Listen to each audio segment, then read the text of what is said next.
It's Wednesday, June 26, 2024, and Ben Shatliff. You're watching Ben Shatliff Tonight. A very good evening. I hope everybody is well. Apologies, there was no edition last night due to a few things that were going on, so therefore there was no programme last night, but we are back to normal this evening. First of all, I would like to, I'm going to start by saying commiserations to Ukraine, who sadly have not qualified for the next stage of Euro 2024. They put up an enormous, brilliant fight, but sadly was not able to score a goal against Belgium. Unlike the English team last night, whose performance was just so abysmal, I don't think they even deserved to qualify, to be perfectly honest. But we'll see what happens on Sunday, whichever team England play against, and see then if there's going to be an inquiry afterwards for such abysmal performances. But the evening belongs to Ukraine. The flag is up, which I put up for the game, and we stay with Ukraine, we stand with Ukraine, not just during Euro 2024, but always to make sure that peace, stability and freedom comes back to Ukraine immediately, now, today, tomorrow and always. I'm going to be discussing the NHS and tell you what I think should be a policy regarding the NHS after we've looked at some of the news stories making the news on this Wednesday, June 26, 2024. I also want to dedicate this programme today to the memory of my late grandfather, John Shatliff, who died on this day on Friday, June 26, 1987, 37 years ago, and also remembering my uncle, Miles Lee, who was born on this day as well.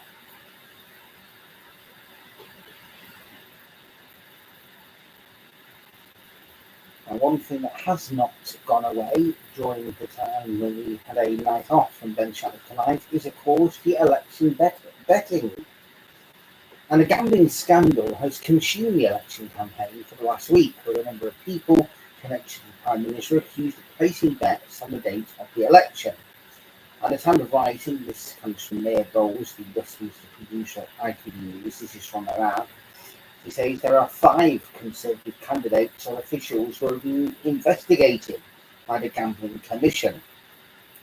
This is alongside one of Rishi Sunak's close protection officers, and over 5 Met police officers, and reports of many more individuals being looked into. But the Labour Party has also suspended a candidate being investigated for a bet he placed that Conservatives would win in a seat he's contesting. And the drama around betting on the dates of the election has also sparked wider concerns around political betting, with a number of candidates in the election disclosing that they have gambled on political matters in the past. At 8:15 this evening on BBC One, then there is the final head-to-head election debate between Rishi Sunak and Keir Starmer.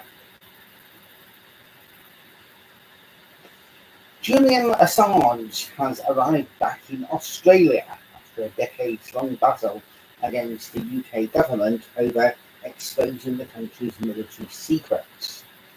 He was welcomed at Canberra Airport by his wife Stella, as well as a crowd of supporters who cheered as he disembarked the jet.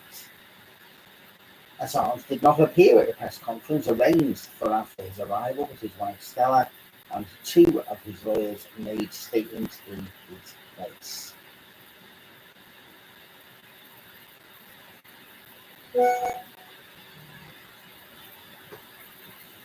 A Greenpeace activist has said she staged the protest on stage and board the Tory election battle bus because the British public deserved better on climate and nature. Emma Rugg's clambered onto the coach using a ladder while it was parked in Nottinghamshire on Wednesday for a planned visit by Home Secretary James Cleverly.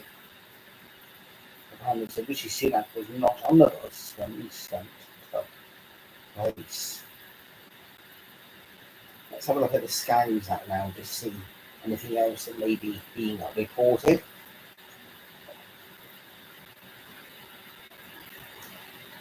Sky News are saying the grieving parents of two 8-year-old girls who were killed when a car crashed into a school have criticised the decision not to charge the driver.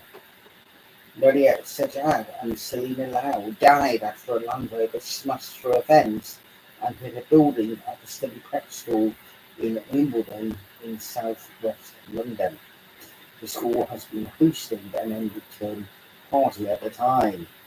More than a dozen people were injured in the crash, which happened on the morning of July 6th last year. Phil Foden has temporarily left England's Euro 2024 camp in Germany due to a pressing family matter. This is expected to rejoin the squad ahead of Sunday's game. The 24-year-old Manchester City player played in the national side's 0-0 draw with Slovenia last night. An FA spokesperson said the father of two had temporarily left the England camp and returned to the UK for a pressing family matter. Of course, sports will be. I do know the reason, but it's not been publicly said, so I don't want to, but it's not due to anything of that nature, to my knowledge. At least I do not believe it to be. Now, emergency services searching for missing British teenager Jade Slater have honed in on a specific area authorities have said. Police officers told Sky News they were examining the area, a rock face where there is a water source, with the help of drones. They said the land they were focusing on was amid barren and difficult to get to on foot. Let's just hope that there is still some hope that that young teenager can be found safe and be reunited with his mother and the rest of his family and friends.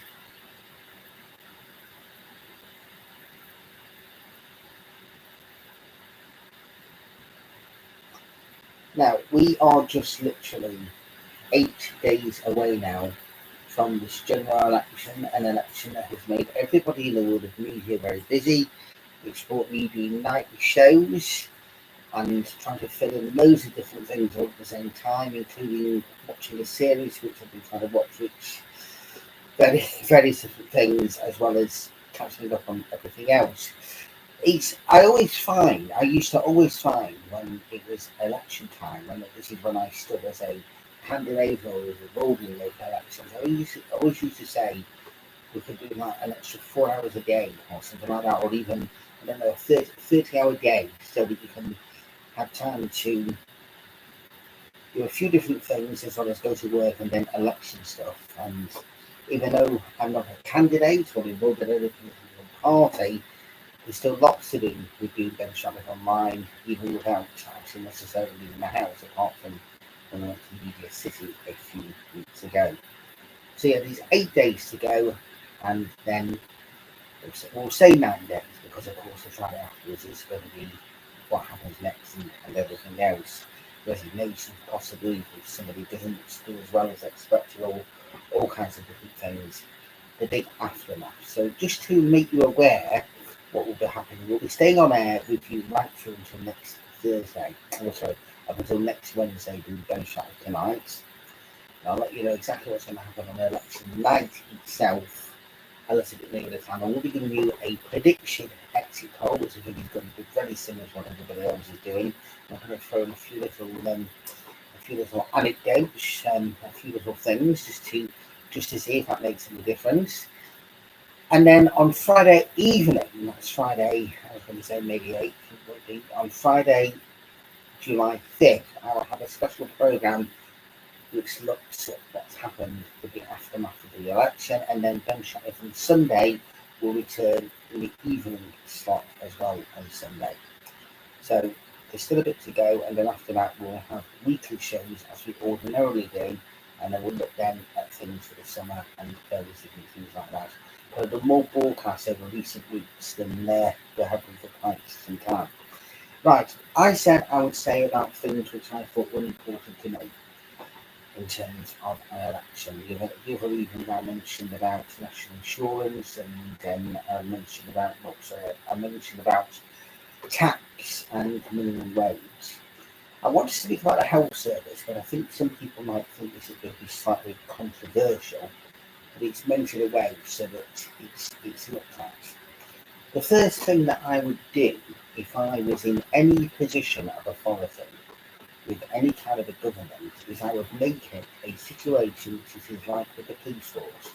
If you are a member of His Majesty's Police Force, you are not allowed to be involved in politics. You've got to be completely politically neutral. Okay? So you cannot be a member of a political party. I remember years ago somebody was sacked because of a member of the British National Party. So if you're in the police, you cannot be a member of any political party. That should be the same with the National Health Service. So if you are politically minded, you are not involved in the National Health Service as far as I'm concerned. And that should also be the same for many other organisations. And I'll tell you why that should be the case, because if you think about it, if somebody has a political opinion, and therefore they are not necessarily the same as what maybe whoever could be in government, whether it's Conservative, whether it's Labour, and a different kind of point of view, that could be made to make things seem different than what they potentially are.